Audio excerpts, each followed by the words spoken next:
El sitio donde hoy se alza la Basílica de Guadalupe, al pie del Cerro del Tepeyac, es uno de los puntos con mayor carga histórica y simbólica de México.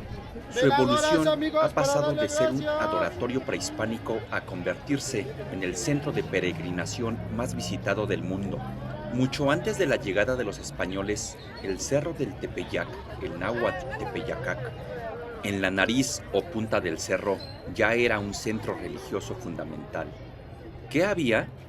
Un adoratorio dedicado a Tonantzin, nuestra venerable madre, una deidad vinculada a la fertilidad y la tierra. Los mexicas realizaban peregrinaciones desde el Gran Tenochtitlán para rendirle culto.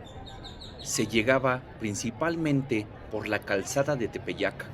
Era una de las tres grandes calzadas que conectaban la isla de Tenochtitlán con tierra firme. Las otras eran Tlacopan, Tacuba e Ixtapalapa. Tras la conquista en 1521, el sitio experimentó una transformación radical bajo el fenómeno del sincretismo. En 1531, según la tradición Nican Mnopumua, ocurren las apariciones de la Virgen de Guadalupe a Juan Diego. Se construyó una estructura muy sencilla de adobe, conocida como la ermita de Zumarraga, justo en el sitio donde se creía que estaba el templo indígena. La calzada prehispánica comenzó a conocerse como la Calzada de Guadalupe. Con el tiempo, se convirtió en un camino real que conectaba la Ciudad de México con el norte hacia la villa de Guadalupe. Debido a la creciente mística del lugar, las construcciones se volvieron más ambiciosas. En 1555 se construyó la ermita de Montfort, una estructura más sólida que reemplazó a la primera. El templo expiatorio, iniciada en 1695 y terminada en 1709, es el edificio barroco que aún se mantiene en pie a un costado de la nueva basílica. La calzada de Guadalupe fue embellecida y se construyeron los misterios, monumentos que representan los misterios del Rosario a lo largo de su trayecto. En la calzada de los misterios corría paralela a la de Guadalupe. Originalmente era parte de la antigua calzada de piedra mexica. Fue reconstruida en el siglo XVII para facilitar el paso de carruajes y procesiones. El complejo se expandió para albergar a millones de fieles. Basílica Moderna, 1976. Diseñada por Pedro Ramírez Vázquez, se construyó debido al hundimiento de la Basílica Vieja y la necesidad de un espacio masivo. También se encuentran en el recinto la Capilla del Pósito, donde brotaba agua milagrosa, el ex convento de las Capuchinas y la Capilla del Cerrito en la cima del Tepeyac. Es fascinante cómo el Tepeyac funciona como un palimpsesto, donde las capas de historia están una sobre otra.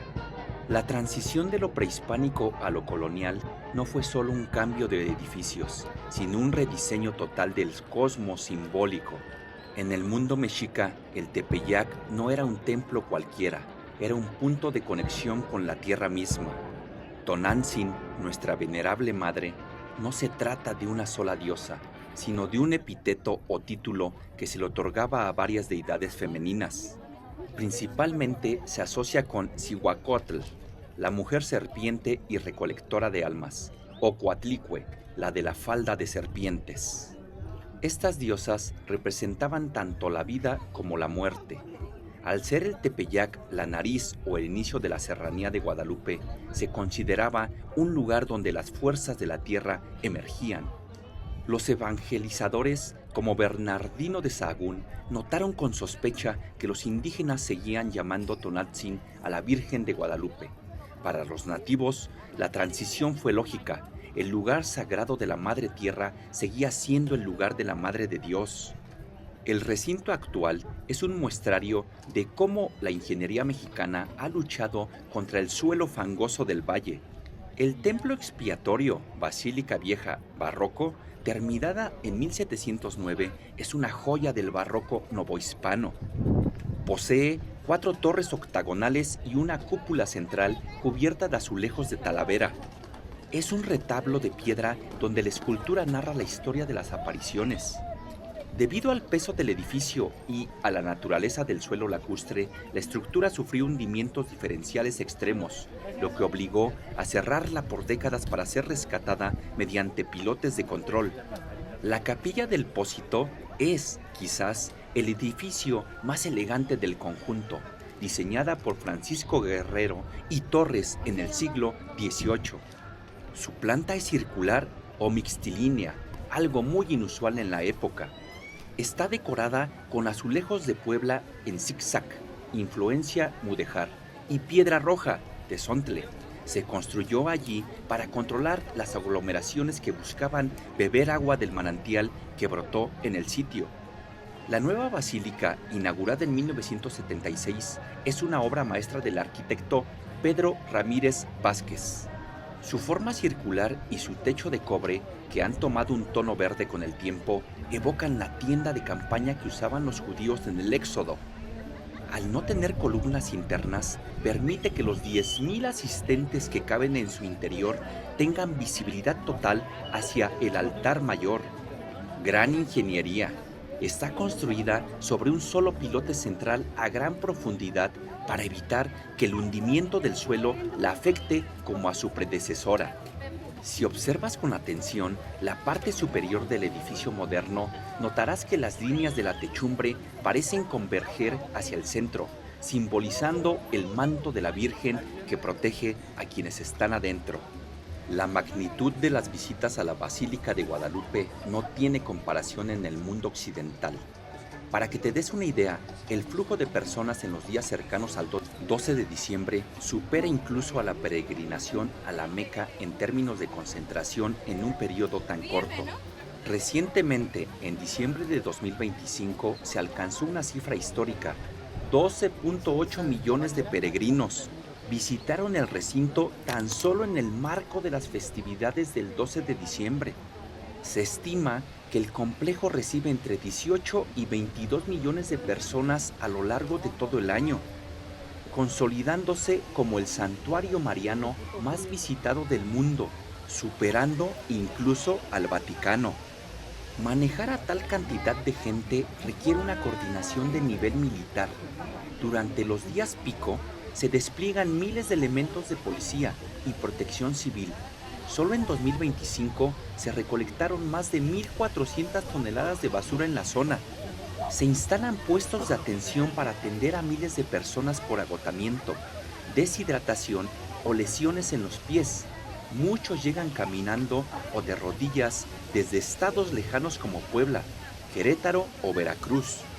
Un fenómeno social importante es el de los perros que siguen a las caravanas desde sus pueblos. Existen operativos especiales para rescatar y devolver a estos perros a sus comunidades o darlos en adopción. La devoción también es un motor económico gigante. Se calcula que la derrama económica anual por turismo religioso en torno a la Virgen de Guadalupe supera los 21.000 millones de pesos. Este impacto no solo llega a los hoteles y restaurantes, sino a miles de pequeños comerciantes de artículos religiosos, transporte y mercados locales. Lo que realmente define estas visitas no es el número, sino la forma. Muchos peregrinos recorren los últimos kilómetros o incluso la calzada de Guadalupe completa de rodillas como pago por un favor recibido. Grupos de jóvenes corren relevos desde sus comunidades, llevando una antorcha encendida desde la basílica hasta su iglesia local. A la medianoche del 12 de diciembre, el recinto se convierte en un coro masivo donde artistas famosos y millones de fieles cantan al unísono, un momento que se transmite a nivel internacional. Es un fenómeno donde la arquitectura moderna de la nueva basílica demuestra su genialidad, gracias a su diseño circular y su banda transportadora bajo la imagen de la Virgen. El flujo de millones de personas nunca se detiene, permitiendo que todos puedan ver el ayate de Juan Diego sin colapsar el edificio. Estar ahí, inmerso entre millones de personas, es una experiencia que trasciende lo puramente estadístico o sociológico. Es un fenómeno que se siente en el pecho, mientras caminas por la calzada de los Misterios o la de Guadalupe, rodeado de un mar de rostros que vienen de todos los rincones del país y del mundo. La atmósfera se vuelve densa, cargada de una devoción que parece vibrar en el aire. Es una energía colectiva que, independientemente de las creencias personales, te deja sin palabras. Es el sonido de los miles de pasos, el aroma del incienso mezclado con el copal que aún recuerda a Tonantzin, y ese murmullo constante de oraciones y cánticos que envuelve el cerro del Tepeyac.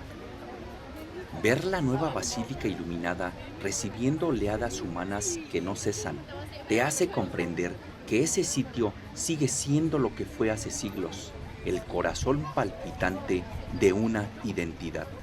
Salir de ahí, después de haber sido parte de esa marea humana, te deja una sensación de asombro. Es el recordatorio de que, como humanidad, somos capaces de converger en un solo punto, movidos únicamente por la esperanza. Es, sin duda, uno de los espectáculos de fe y resistencia cultural más poderosos que pueden presenciar el planeta. Porque yo quería ver una nación.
¿Le hicieron? Sí, la hicieron.